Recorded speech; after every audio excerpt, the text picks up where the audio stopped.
Blood trailed across the polished marble floor of Meridian Tower as 7-year-old Lily Chen ran desperately through the lobby, tears streaming down her face. Security guards called after her, but she darted past them, making a beeline for the only person she trusted in this moment of terror, not her father, the building's CEO, but Ray Mendoza, the 58-year-old janitor who had always greeted her with a warm smile and occasionally slipped her candy when no one was looking. "Mr. Ray," she screamed, her voice cracking with desperation. "They beat my mom. She's dying in the parking garage." If you're feeling the tension already, please hit that like button and subscribe to our channel for more powerful stories of unexpected heroes and the moments that change lives forever. Ray dropped his mop without hesitation, his weathered hands steadying the trembling child. The security guards approached cautiously, unsure whether to believe the hysterical girl. After all, her mother was Catherine Chen, the estranged wife of CEO Victor Chen, and their bitter divorce proceedings had become infamous throughout the company.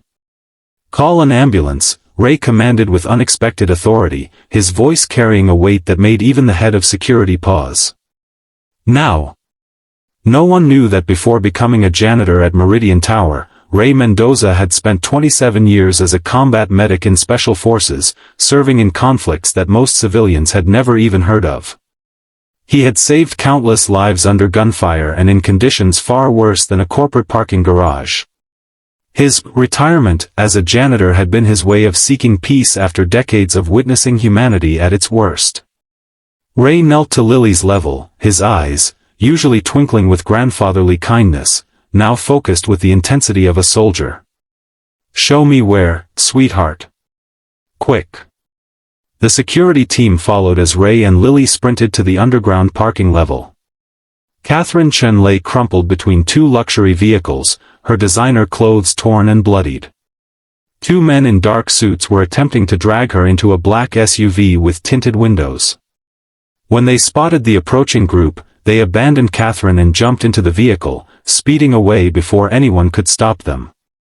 Ray's training kicked in immediately. He assessed Catherine's injuries with practiced precision: broken ribs, possible internal bleeding, severe concussion. Her pulse was weak and thready.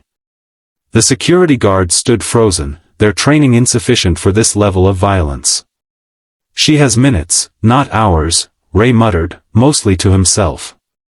He began emergency treatment using his tie as a pressure bandage and his jacket to prevent shock. His hands moved with surgical precision, applying pressure points and positioning her body to maximize blood flow to vital organs. Lily watched in awe as the man who usually cleaned spills and emptied trash worked with the confidence and skill of a battlefield surgeon. "Is my mommy going to be okay?" she whispered. "I'm doing everything I can, little one," Ray answered honestly, never taking his eyes off his patient. By the time paramedics arrived, Ray had stabilized Catherine enough for transport. The EMTs were visibly impressed by his emergency interventions. "Whoever did this initial treatment saved her life," one remarked as they loaded her into the ambulance. Word spread quickly through Meridian Tower. By afternoon, the story had reached Victor Chen's penthouse office. The CEO had been in the middle of a board meeting when his assistant interrupted with news of the attack on his ex-wife. Despite their bitter divorce, Victor's face had drained of color. Whatever their differences, Catherine was still Lily's mother. The police investigation revealed that the attackers were hired by a business rival hoping to pressure Victor into a disadvantageous merger by targeting his family. Ray spotted the suspicious package left near the central air handling system during his regular cleaning rounds. Drawing on his military experience with improvised explosive devices, he calmly evacuated the immediate area, contained the device as best he could with available materials, and guided the bomb squad through disarming it over the phone. This second incident made it impossible for Ray to maintain his desired anonymity. Local news stations picked up the story of the hero janitor with the extraordinary background. Veterans groups reached out to honor him. The governor presented him with a civilian service medal. Through it all, Ray maintained his humility. "I was just in the right place at the right time," he insisted in the few interviews he reluctantly gave. What he didn't say publicly was how healing it had been to save lives in a civilian context, to use his hard-won skills from decades of war to preserve peace rather than wage conflict. The most meaningful change for Ray came through his relationship with Lily. The little girl had latched onto him as a grandfather figure, and with her parents' blessing, he began teaching her basic first aid and safety awareness. Their lessons often expanded to include other children of Meridian Tower employees, evolving into a popular after-school program. Mr. Ray says knowing how to help people is a superpower, Lily announced proudly during a school presentation, demonstrating proper bandaging technique on her teddy bear. He says anyone can learn it, and everyone should. 1 year after the attack, Meridian Tower hosted a community safety fair organized jointly by Ray and Catherine, who had discovered a passion for emergency preparedness during her recovery.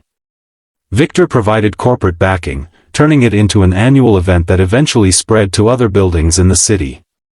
At the inaugural fair, Catherine pulled Ray aside during a quiet moment. "You know, when Lily ran to you that day, it wasn't random. She talks about your kindness constantly.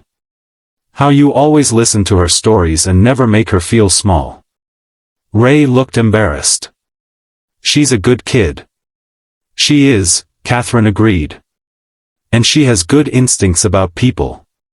That day, she could have run to security, to her father's office, to anyone.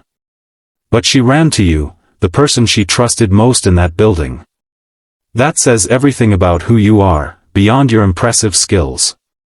As the fair concluded, Victor Chen took the microphone for closing remarks.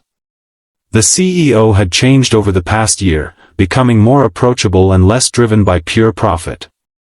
The near loss of his daughter's mother had shifted his perspective on what truly mattered. "A year ago, a terrible event taught me several important lessons," Victor addressed the crowd. First, that heroes don't always wear uniforms or carry titles. Sometimes they push mops and change light bulbs. He nodded toward Ray, who tried unsuccessfully to blend into the background. Second, that family, however you define it, is worth protecting and nurturing, even when relationships become complicated. He smiled at Catherine and Lily, who stood together near the front. And finally, Victor continued, that a community is only as strong as the connections between its members. When my daughter ran through this building seeking help, she didn't go to the person with the most power or money. She went to the person who had shown her the most kindness and humanity. Ray Mendoza never sought recognition for his actions. He continued working as a janitor at Meridian Tower well into his 60s, though his role expanded to include safety training and mentorship. The hero janitor story faded from public attention, but within the building, his quiet influence transformed the corporate culture. Meridian Tower became known for its exceptional emergency response protocols, its community outreach programs, and its scholarship fund for veterans seeking second careers. Ray's influence extended far beyond the lives he had directly saved. For Lily Chen, the traumatic day when she ran through the lobby screaming for help became a defining moment that shaped her future. 10 years later, when she graduated high school as valedictorian, she announced her plans to attend medical school with a specialization in emergency medicine. "Some people are born knowing their purpose," she said in her graduation speech. "Others discover it through experience. I found mine the day I watched someone use knowledge and compassion to save a life that mattered deeply to me.